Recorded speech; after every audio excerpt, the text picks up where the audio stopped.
کہو گے تو تمہیں ہو بہو وہی ثواب ملے گا جو شہدائے کربلا کا ثواب تھا.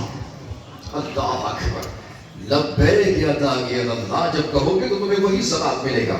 پھر مولا فرماتے ہیں گرچہ تم بدنی حساب سے جسمی حساب سے تم کربلا میں موجود نہیں تھے، لیکن اتنا کہو ان کانا لم یوجب کا بدنی ان استغاثت فقط اجابت کا قلبی سمعی بصری رعی وعلی التسلیم.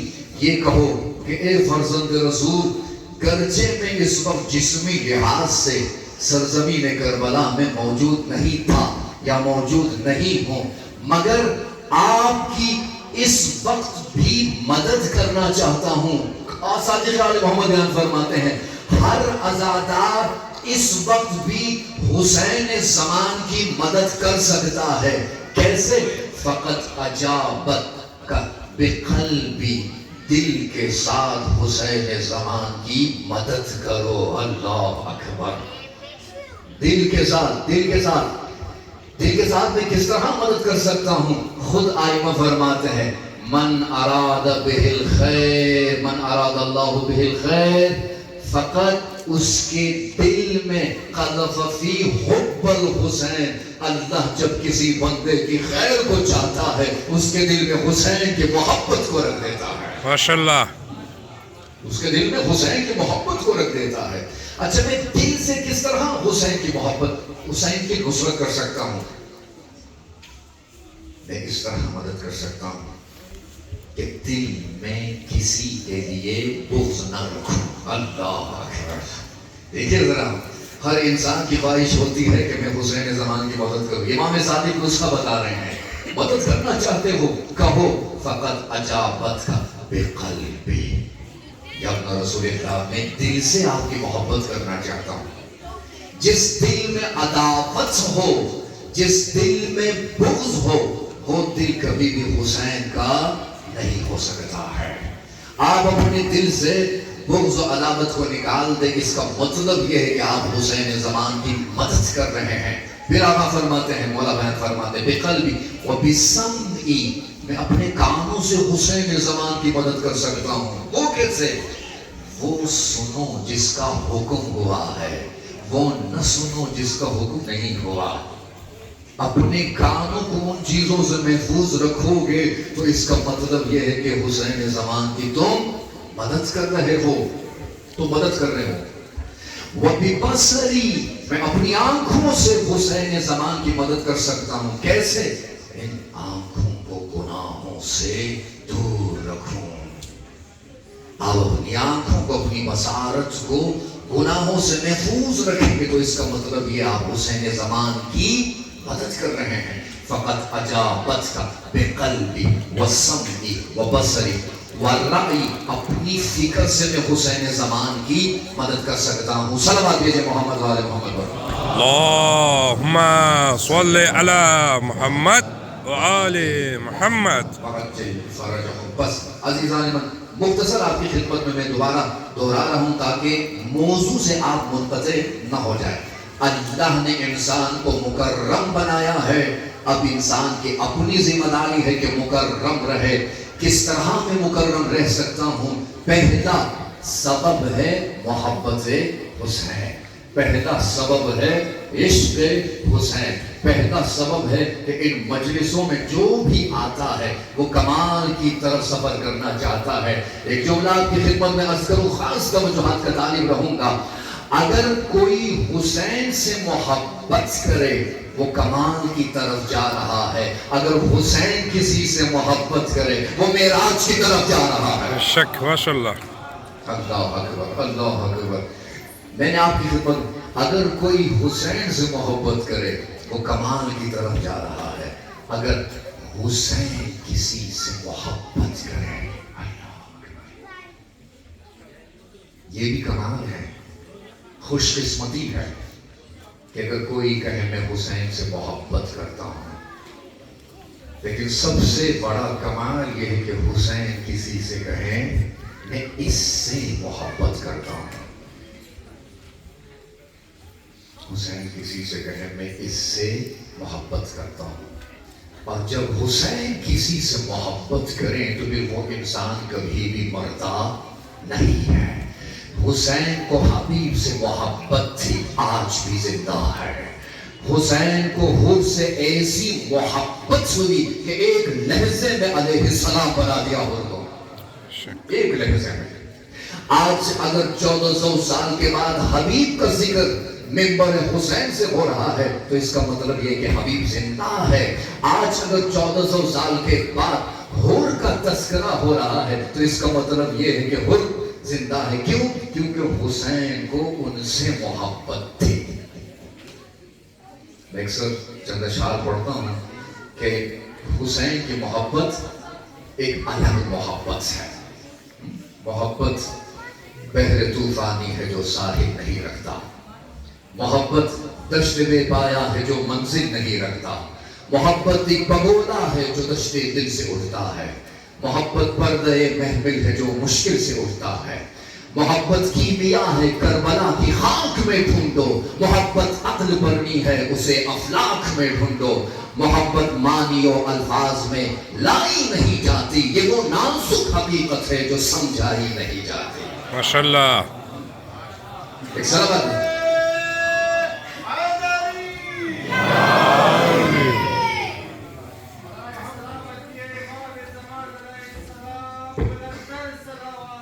اللہم صل علی محمد وآل محمد۔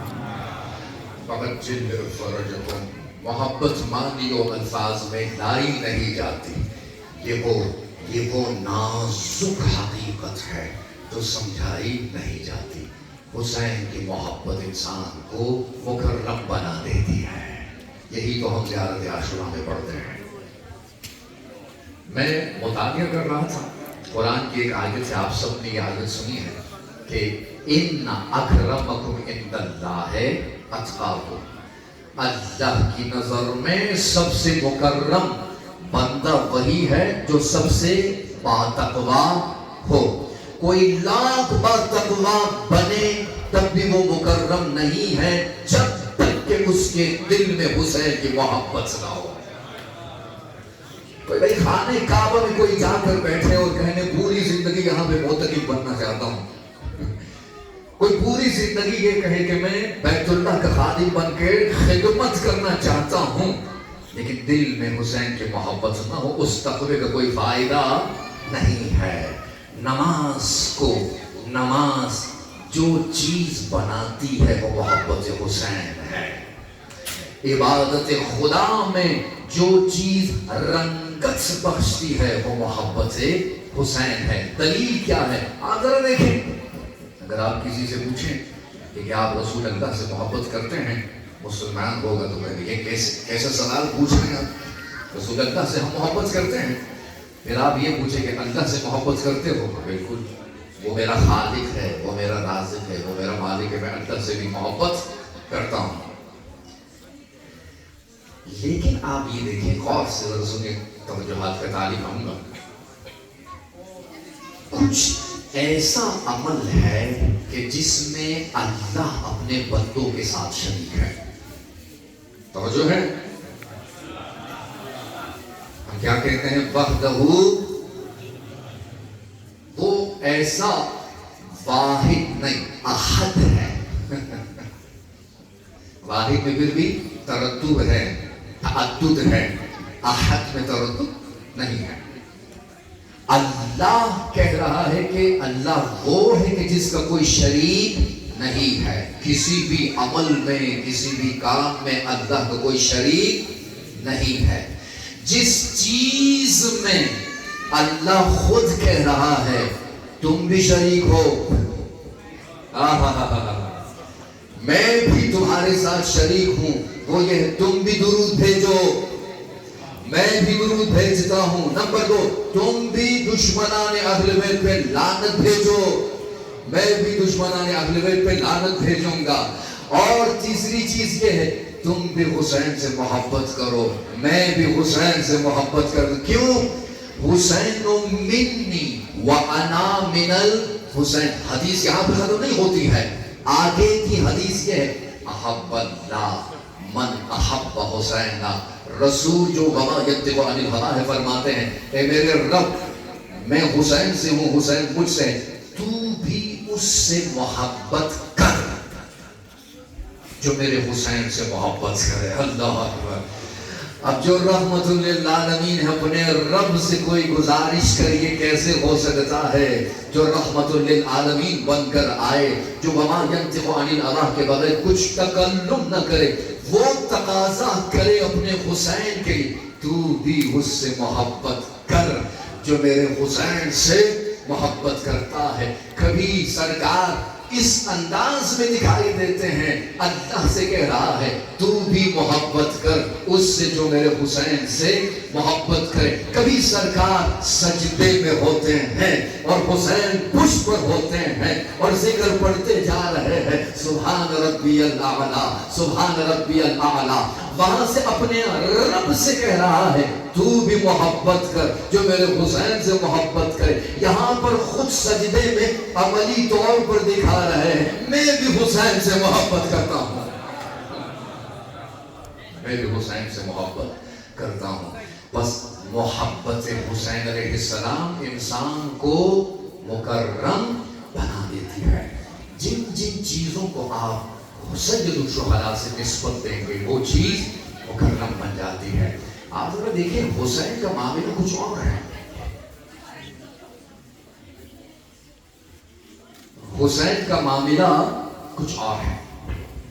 یہ امام رضا علیہ السلام بیان فرماتے ہیں نحن سفینۃ النجاۃ ولکن سفینۃ جد الحسین اوسع واسرع، ہم سب کے سب کشتی نجات ہیں، اہل بیت سب کے سب کشتی نجات ہیں، مگر ہمارے جد حسین کی کشتی کا معیار کچھ اور ہے، اس میں سرعت بھی بہت زیادہ ہے اور جگہ بھی بہت اس میں بڑی ہے، اسرع و اوسع، وسیع بھی ہے اور سریع بھی ہے۔ یہ امام حسین علیہ السلام کی کشتی کی خاصیت ہے۔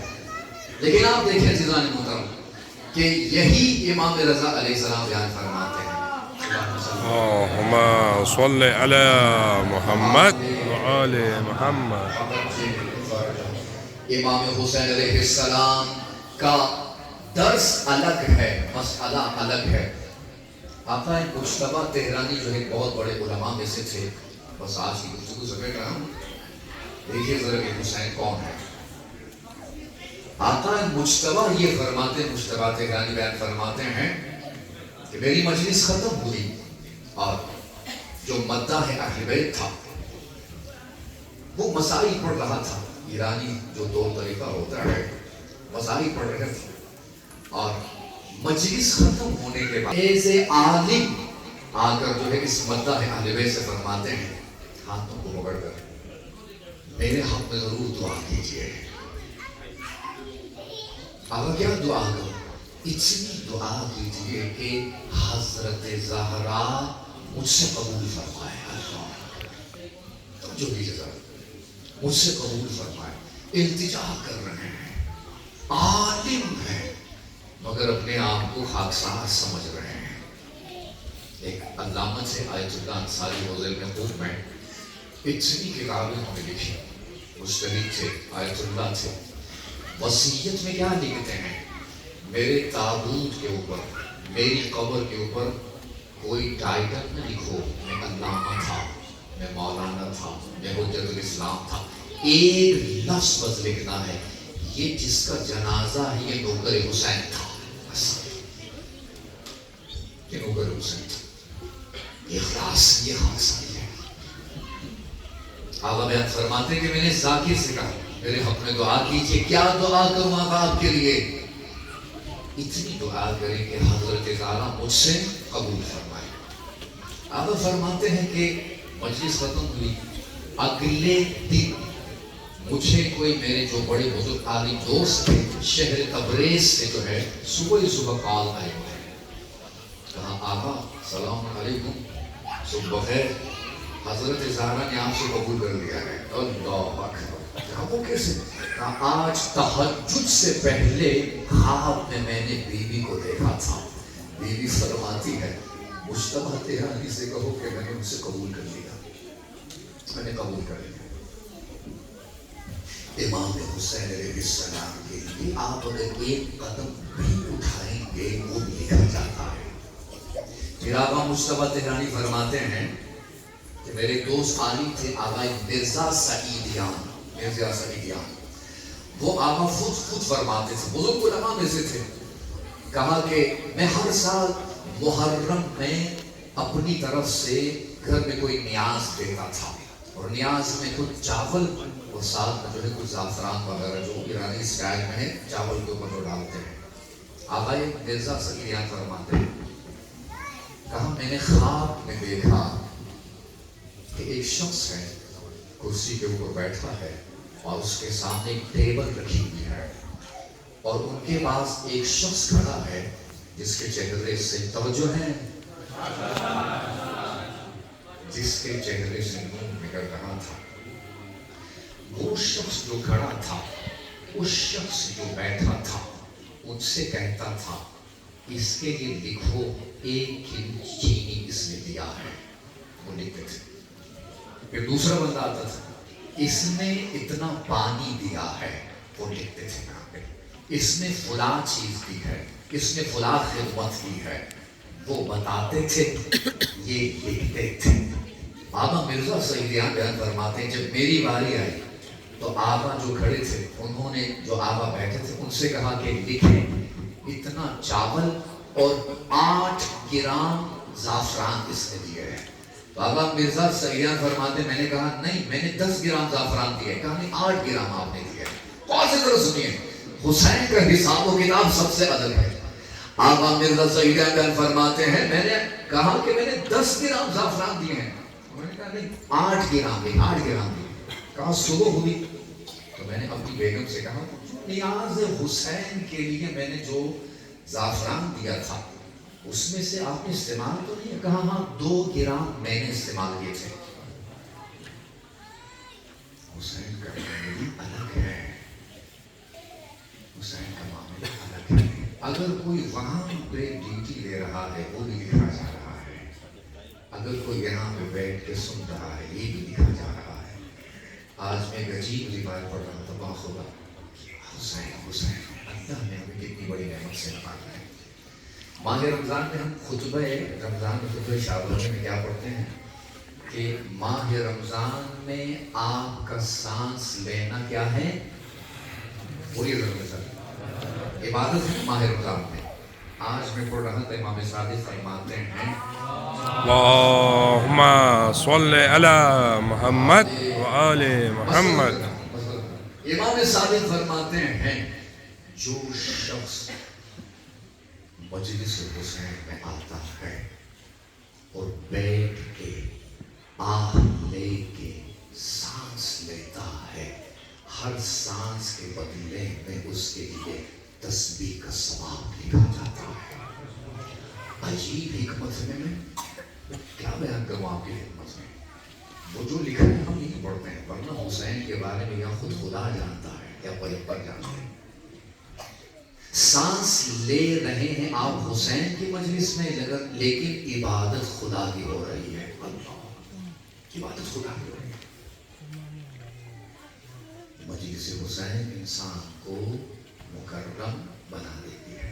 1 منٹ میں آج کی مجلس کا خلاصہ دو، ربط مسائل دے کے آپ کی زحمت تمام، میرا گھنٹہ پورا ہو رہا ہے، انشاءاللہ میں اس سے آگے بڑھوں گا۔ بس اللہ نے انسان کو مکرم بنایا ہے، میں کس طرح مکرم رہ سکتا ہوں؟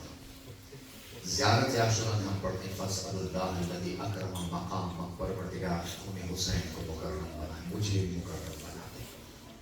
ان اسباب میں سے جو سبب انسان کو مکرم بنا سکتا ہے وہ عشق حسین ہے، وہ مجلس حسین ہے۔ کیوں؟ اللہ نے امام حسین کو وہ مقام عطا کیا ہے، اس لیے کہ حسین کے پاس جو کچھ بھی تھا اللہ کی راہ میں حسین نے فدا کر دیا، قربان کر دیا۔ آپ بھی غریبی وطن ہیں، آپ لوگ بھی اپنے اپنے وطن کو چھوڑ کے آئے ہیں، حسین بھی وہ غریب وطن تھے، مدینہ چھوڑنا حسین کے لیے آسان نہیں تھا، آسان نہیں تھا حسین. کیوں؟ یادیں ہی ایسی ہے مدینہ کی، اچھی یادیں بھی ہے. کون سی؟ سرکار کاندھوں پہ حسین کو اٹھاتے تھے، آغوش کو اٹھاتے تھے، پوری یادیں بھی ہے. سادات تشریف فرما ہے، پہلی مجلس میں جملہ پڑھنے جا رہا ہوں. پوری یادیں بھی ہے. کیوں؟ صحرا کی بسیاں ڈوب گئی تھی. اجرکم اللہ، اجرکم اللہ، اجرکم اللہ. عجیب ہے، میں اکثر سوچتا ہوں کہ عزادار کے لیے چند کلمات حد سے زیادہ سینسیٹیو ہوتے ہیں. اگر آپ عزادار کے سامنے کہیں نا 4 سال کی بچی تھی، خود بخود آنکھوں سے آنسو آنا شروع ہو جاتے. اگر آپ عزادار کے سامنے یہ کہیں میری ایک چھوٹی بچی ہے، آج میں نے اس کے لیے گوشوارے خریدے ہیں. میں لفظوں کے بارے میں بتا رہا ہوں. آپ عزادار کے سامنے یہ کہیں کہ شدید پیاس لگی ہے، ہونٹ خوش ہو گئے ہیں. اجرکم اللہ، اجرکم اللہ، اجرکم اللہ. آپ عزادار کے سامنے یہ کہیں دروازے پہ آگ لگی تھی. یا سیدہ، یا سیدہ، دروازے پہ آگ لگی تھی. وہ عزادار رونے لگ جاتا ہے.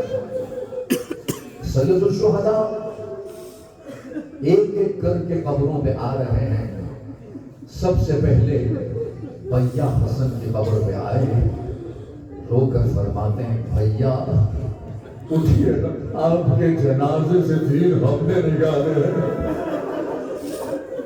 میرے بدن سے کون تیر نکالے گا. روایت میں ہے کہ اس کے بعد اماں زہرا کی قبر کی طرف جاتے ہیں. میری طرح ذرا دیکھیے، حسن کی قبر کی طرف جب گئے تو قدموں کے ساتھ گئے. اماں زہرا کی قبر کی طرف جب جا رہے تھے اس طرح جا رہے تھے جس طرح کوئی چھوٹا بچہ ماں کی آغوش کو دیکھ کے اور ماں کی آغوش کی طرف دوڑ لگائے. قبر زہرا پہ اپنا رخسار رکھ کر حسین رو کر فرماتے اماں اب مدینہ حسین کے رہنے کی جگہ نہیں ہے. اجرکم اللہ، اجرکم اللہ. مدینہ حسین کے رہنے کے لیے جگہ نہیں ہے. آ گئے قبر رسول پر. قبر رسول پہ کئی بار آئے تھے حسین. بتاؤ آپ کو، جب اماں زہرا کی پسلیاں ٹوٹ گئی تھی حسن و حسین نانا کی قبر پہ آ کر دعا فرماتے تھے نانا اماں زہرا بیمار ہے. قبر رسول پہ جب آئے تو اپنا رخسار رکھا حسین نے. آنکھ لگ گئی حسین کو. حسین اپنا رخسار رکھتے ہیں، ایک جملہ فرماتے ہیں. آنکھ لگنے سے پہلے ایک جملہ فرماتے ہیں. سادات تشریف فرمائے، ذرا سنیے سادات ہو. کیا جملہ فرماتے ہیں؟ نانا یا رسول اللہ ان القوم فرق بینی و بینک، یہ قوم میرے اور آپ کے درمیان جدائی ڈال رہی ہے. زار و قطار حسین رونے لگ جاتے ہیں، آنکھ لگ جاتی ہے. نانا کو خواب میں فوراً دیکھا. پیغمبر رو کر فرماتے کیا؟ الیہ الیہ نحن مشتاقون الیہ. بیٹا حسین جلدی آؤ، ہم تیرے انتظار میں ہیں. حسین ایک دن مدینہ چھوڑ رہے تھے. جملہ پڑھتے مجھ سے اکثر لوگ کہتے ہیں کہ اللہ آپ بہت سخت مسائل پڑھتے ہیں. میں محرم میں نہیں پڑھوں گا تو کب پڑھوں گا میں؟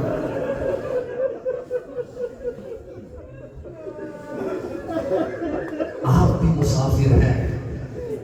جب آپ لوگ اپنے اپنے گھروں سے نکلے تھے تو آپ کے گھر میں سے یا آپ کی ماں نے دروازے پہ قرآن اٹھایا ہوگا. بیٹا قرآن کے نیچے سے خیر آفیت. اگر ماں نہیں تھی تو بڑی بہن نے آگے دروازے پہ قرآن دے کے کہہ رہی ہوگی بھیا اپنا خیال رکھنا. حسین بھی مدینہ چھوڑ رہے ہیں، کاروان تیار ہوگا، ایک ایک کر کے سوار ہو رہے تھے۔ ہاں جب زینب کی باری آئے عباس سب کی طرف ہو کر مخاطب ہو کر فرماتے ہیں اپنی اپنی نگاہوں کو نیچے کر، کیوں میری شہزادی زینب سوار ہونا چاہتی، میں کہوں گا یا عباس آپ مدینہ میں سے آپ نے سب سے قدم مگر عصر عاشوراء زینب کے غاد رسیوں میں بند فرات کی طرف دیکھ کے رو کر کہتی تھی عباس عباس عباس کہو، کبھی قتلگاہ کی طرف رو کر کہتی تھی اکبر اکبر کہو، اجرکم اللہ اجرکم اللہ اجرکم اللہ۔ مدینہ چھوڑنا حسین کے لیے آسان نہیں تھا، یہ مدینہ مدینہ مدینہ درد لے کے حسین نکل رہے تھے مدینہ سے۔ کون سا درد؟ حسین دیکھ رہے تھے کیا جب دروازے کو آگ لگائی گئی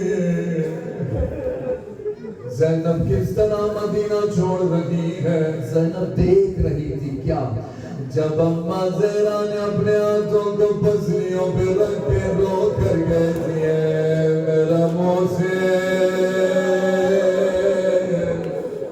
شرم کر کے گریہ نہ کرے، شرم کر کے گریہ نہ کرے، میرا محسن شہید ہوا۔ ایک منظر تھا، اس واقعے کے بعد بی بی زہرا کے پاس مدینہ کی عورتیں آئی تھی، ایک خاتون نے پوچھا بنت رسول اللہ آپ کے بچوں میں سے یہ حسن کیوں سب سے زیادہ رو رہا تھا؟ بی بی رو کے فرماتی ہیں اس لیے حسن سب سے زیادہ رو رہا تھا جب وہ مجھے مار رہا تھا۔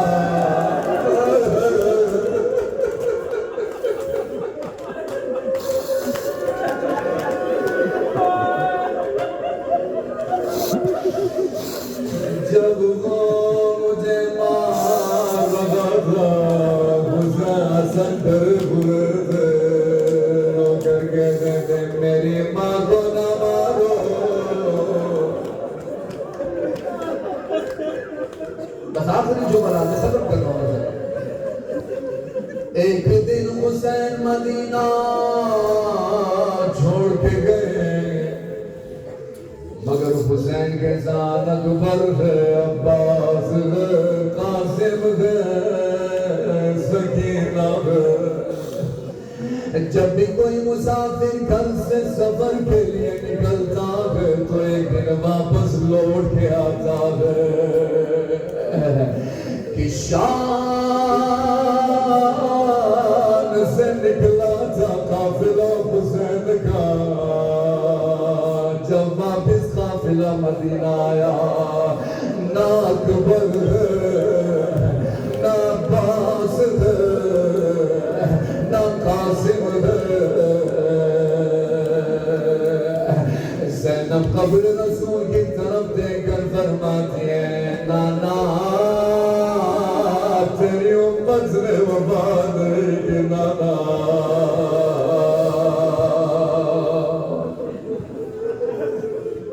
لم نجعل الله من القوم الظالمين وسيعلم الذين ظلموا أي منقلب ينقلبون